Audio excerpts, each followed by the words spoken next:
What's happening, party people? Welcome to Blues Lawyer Confessional. This is Jack. So let me take you back down memory lane to the year, let's call it 2010. My cousin was having her bat mitzvah. It was going to be in Cleveland, Ohio. And when we arrived, it was told to me that I was expected to perform a song at her bat mitzvah. Didn't bring a guitar with me, so our next stop was Guitar Center. We found this Ovation Celebrity GC 057 model, which is a exclusive for Guitar Center model, and it was like $100. So after the guitar strap and gig bag, I was out like $150. I wrote and performed an original song, went fantastic, and we're like, all right, I have a guitar. This is great. Let's grow old with you. Became Alicia's guitar. It was kind of like the campfire acoustic that did acoustic things that I didn't want to bring my Takamine to. It also survived the great guitar rack collapse of 2020. And so Alicia took this with her camping and let me know that, hey, it's having a hard time staying in tune. And what I ended up seeing was that the bridge was splitting. And that's a common problem for this style of guitar. So just like the terrible guitar repair person that I am, I looked up how to do it on YouTube and social media, and didn't get a lot of good information. Most people said, hey, it's Ovation. The way it's designed is it's kind of disposable. So if that thing breaks, you're going to have a bad time replacing the bridge, and just give up. So the question was, do I give up? Do I get a new guitar for Alicia? Does this become a wall decoration and a memory of good times? And I've always been thinking, this kind of bridge, can it be solved by putting some sort of stop tail on it? Like it's your typical like stop tail electric, right? Like a Gibson, like Les Paul or SG that has the stop piece on it. So I thought, all right, how could I do this? How could I attach a piece of material to here? Would I have to glue it down to the body? I'd have to sand and prepare that, and that sounded terrible. I went on StewMac, and there were some blanks of wood that I could carve to perhaps become that like infill piece and then drill into that. And then I remembered I am the worst carpenter. I'm not the worst carpenter. I'd say like C- carpenter. But that's not my skill set, not a luthier. And then I got the bright idea. What is Ovation made out of? Plastic. And what do I have? I have a 3D printer. Get the idea, little wedge behind the bridge. And so then this would be where the strings go through.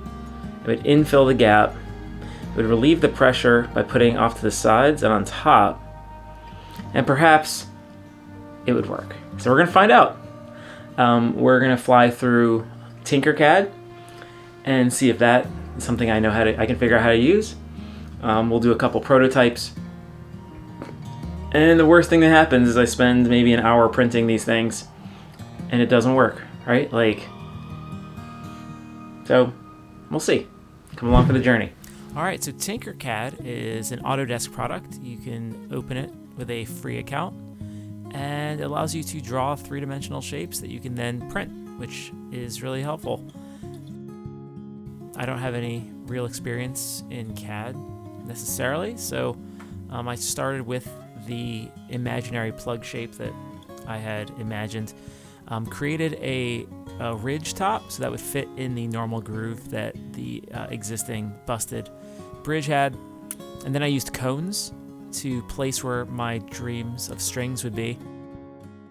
I made a cone shape because I wanted to have the larger part capture the ball, but I kind of wanted a little bit of free flow through the shape that I made by making a cone.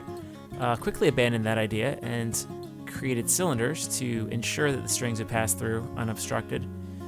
And then I Googled the diameter of the strings to make sure I wasn't making a mistake. I also looked up the ball end sizes as well. And then I spaced out my string holes based on measurements I did on the existing bridge, as well as what the internet said, but I tried to match exactly. As you'll see, I didn't quite get it, but it's easy enough to move things around, check the dimensions, and then adjust based on what comes out. Once the design's complete, you can export as an STL file and then print on your 3D printer. 3D printing does take a while, so I'd recommend feeling really confident about what you're doing. Also doing a test print, even if you're pretty sure it's going to work.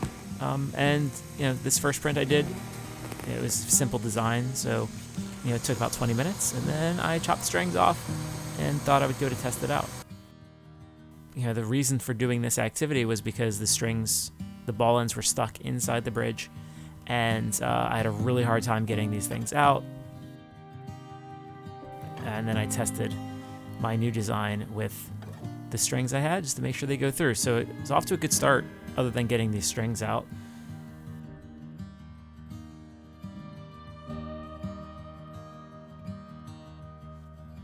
Yeah, so I was worried about scratching the body, grabbed a hoodie to protect it, and then continued to work. And then I test fit my print, and I felt really good about myself because it's just about perfect. But continued to struggle getting the strings out of the hole. And kept working. Never give up, guys. Never give up.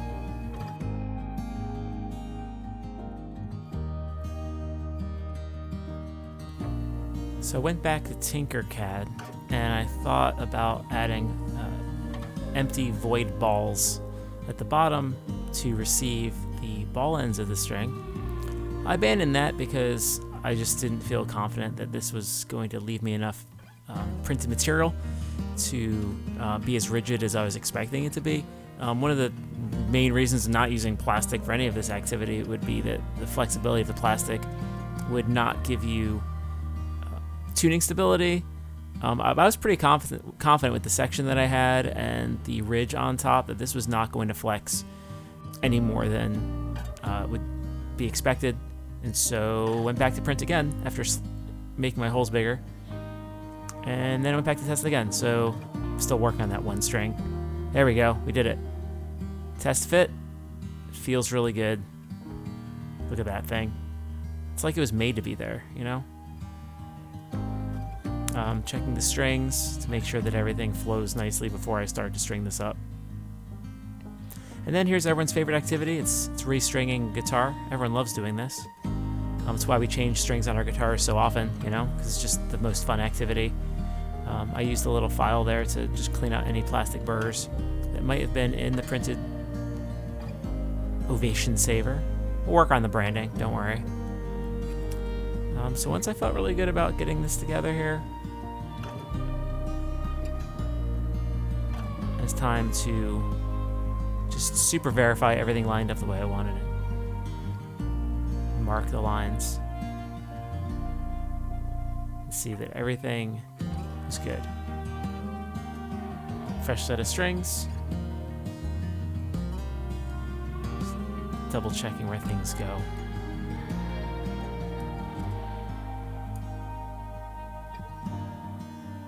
It's just so satisfying watching the strings go in. So one of the fun things with this sort of stop tail design is you can actually preload all the strings in the printed slot. So I got all my strings loaded in. Now I'm ready to feed them through the existing messed up holes. This is also an area of concern of mine that it would just completely collapse on itself. So yeah, it's a lot on the line here. Wonder what's gonna happen.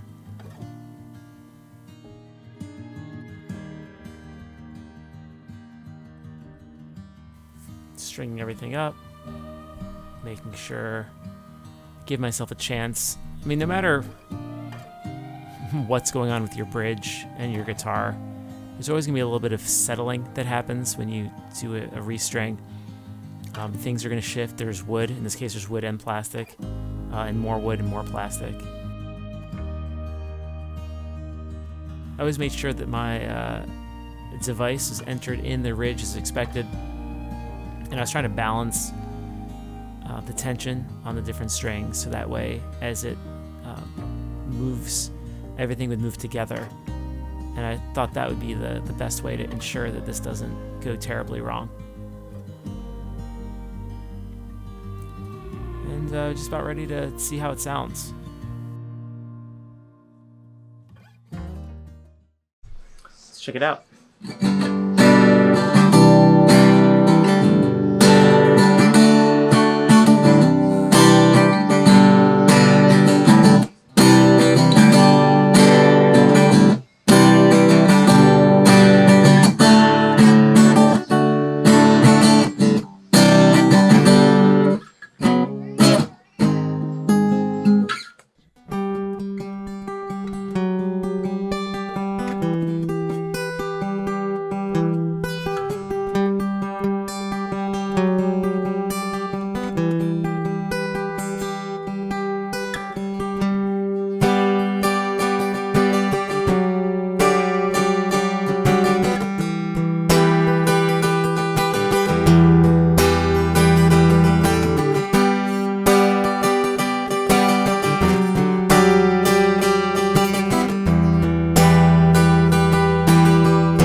Sounds like an Ovation to me.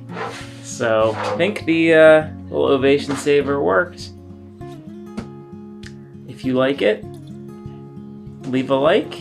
If you really like it, if you love it, leave a super thanks. If you would like a copy of the 3D print file, let me know. I'll share it. Maybe I'll link it. Who knows? If you'd like to improve upon it, go for it. If you think this is a really bad idea and you still think it stinks, that's awesome. Let me know about it. But I think I just saved this guitar for, I don't know, a couple dollars worth of material. So there you go. Less fiddling, more playing.